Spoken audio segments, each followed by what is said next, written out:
Today we're going to teach you how to make a espresso using FigBrew's roasted fig coffee.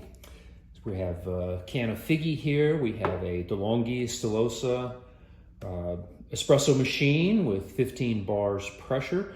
We have their portafilter with a double shot here on the table, as well as a glass of water. And one of the things we'll have to use are these AeroPress filters. So the particle size distribution of the Figgee is much larger than for coffee. You have not just the normal grounds, but you have the grounds that are much smaller and much larger. And so if you use without a paper filter in the portafilter, what you're going to end up doing is clogging up the little holes in the bottom of the portafilter, much like you do when you use just very finely ground coffee. So to prevent that, we'll use these espresso filters. And so these can be had very cheaply, less than a penny each.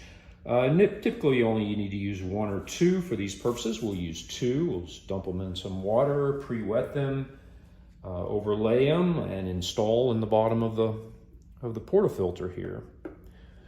That allows the paper filters to form-fit the bottom of the portafilter pretty easy.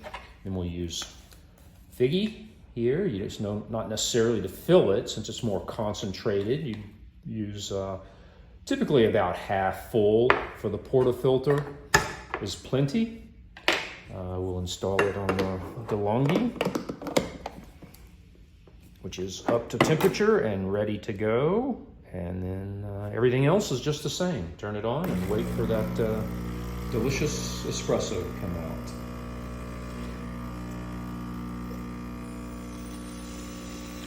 And you see you get the nice crema along with it, as well as very concentrated brew. Just like you would with coffee, looks, smells, tastes, and brews, just remarkably similar to coffee. And so this is how you make a FigBrew roasted fig coffee espresso, just like you would get for normal coffee.